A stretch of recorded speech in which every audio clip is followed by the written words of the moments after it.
ሰላም በያላችሁበት የኢንፎቲዩብ እና የምትወዳጁን ቤተሰቦቻችን የዕለቱን አበይት ዜናዎችን እነግራችኋለን። አብራችሁን ቆዩ።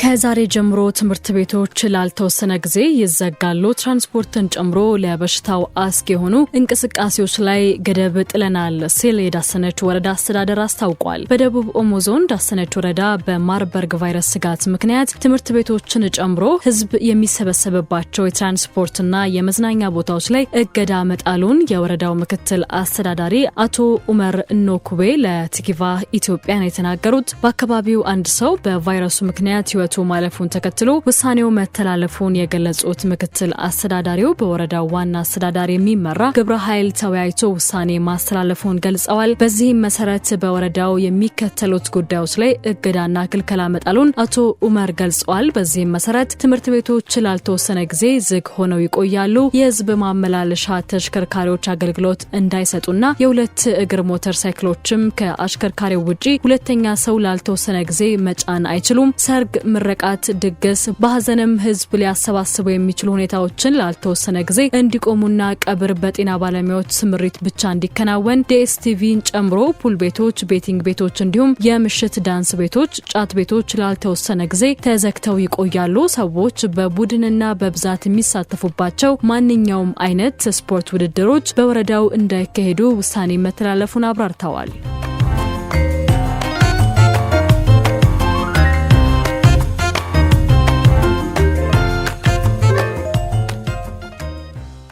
ህፃናት በ12 ዓመታቸው የሞባይል ስልክ እንዲጠቀሙ መፍቀድ የሚያስከትለውን ጉዳት ምን ያህሎቻችን እናውቃለን? ህፃናት በ12 ዓመታቸው የሞባይል ስልክ ወይም ስማርት ስልክ እንዲይዙና እንዲጠቀሙ መፍቀድ ልጆቹን ለድባቴ እንዲዳርጉ ከመጠን በላይ ለሆነ ውፍረት ተጋላጭ እንዲሆኑና ለእንቅልፍ እጦት እንደሚዳርጋቸው አንድ ጥናት ነው ያመለክተው። ታዳጊ ልጆች በረጅም ጊዜ ሂደት የአእምሮ እድገትና ጤና በተመለከተ ከ2018 እስከ 2020 ባለው ጊዜ ከ10,000 ሰዎች መረጃ በመሰብሰብ ነበር ጥናቱ በአሜሪካ ብሔራዊ የጤና ኢንስቲትዩት ድጋፍ የተከናወነው። በካሊፎርኒያ ዩኒቨርሲቲ፣ የፊላደልፊያ የህፃናት ሆስፒታልና የኮሎምቢያ ዩኒቨርሲቲዎች በጋራ በመሆን ነበረ ህፃናት የሞባይል ቴክኖሎጂ እንዲጠቀሙ መፍቀድ የሚያስከትለው ጉዳት ምንድነው የሚለውን ጉዳይ ለመለየትና መፍትሄዎችን ለመጠቆም ጥናቱን ሲያከናውን የቆዩት። ዩኒቨርሲቲዎቹ እድሜያቸው 12 ዓመት የሆኑ ህፃናት ዘመናዊ ስልክ እንዲጠቀሙ መፍቀድ ከአእምሮ በሽታና ከመጠን በላይ ውፍረት ቀጥተኛ ግንኙነት እንዳለው በዚሁ በሰሩት ጥናት ላይ ማረጋገጥ ችለዋል።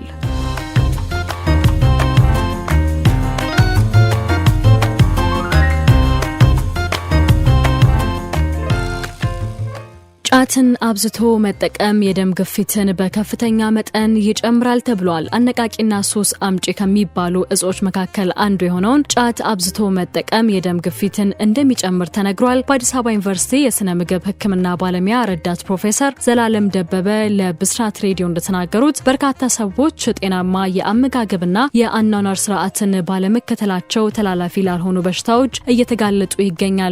ሲጋራ ማጨስና አልኮልን አብዝቶ መጠቀም ዋና አጋላጭ መንስኤዎች መካከል ይጠቀሳሉ። በተጨማሪም ጫትን መጠቀም የምግብ ፍላጎትን ከመቀነስ ባለፈ በሂደት የደም ግፊትን በከፍተኛ መጠን በመጨመር በጤና ላይ ጉዳትን ያስከትላል ሲሉም ረዳት ፕሮፌሰር ዘላለም ጨምረው ተናግረዋል። በአብዛኛው ጥቅም ላይ የሚውለው የጫት ክፍል ቅጠል በውስጡ በርካታ ኬሚካሎች እንዳሉት ያስረዱት የስነ ምግብ ሕክምና ባለሙያዋ ይህም ሰዎችን እንዲህ ላለው ህመም ተጋላጭ እንዲሆኑ የማድረግ አቅም እንዳለውም ጠቁመዋል። አሁን ላይ በርካታ ወጣቶች ጫትን እንደሚጠቀሙ የተናገሩ ሲሆን ከሴቶች ይልቅ ወንዶች በይበልጥ ተጠቃሚ መሆናቸውን ገልጸዋል። ይህም እንደ ቡና፣ ስኳር፣ ለስላሳ መጠጦችን እንዲጠቀሙ ከማድረግ ባሻገር እንደ ሲጋራ ማጨስ ያሉ ጎጂ ባህሪያቶች ላይ እንዲያመሩ ያደርጋቸዋል ሲሉም አስረድተዋል። በዚህም የተነሳ ለሌሎች የጤና እክል ጭምር ሊያጋልጣቸው እንደሚችል የተገለጸ ሲሆን ህብረተሰቡ ስለ ጉዳዩ በቂ ግንዛቤ እንዲኖረው በሚመለከተው አካል በኩል የማስተማር ስራዎች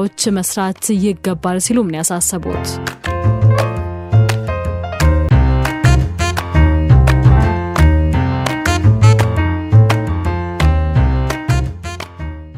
የዕለቱ አበይት መረጃዎቻችን እነዚህ ነበሩ። በተደጋጋሚ ወደ እናንተ እንድንደርስ የዕለቱ አበይት ጉዳዮችም ከኛ እንድትሰማቸው ቻናላችንን ይወዳጁን።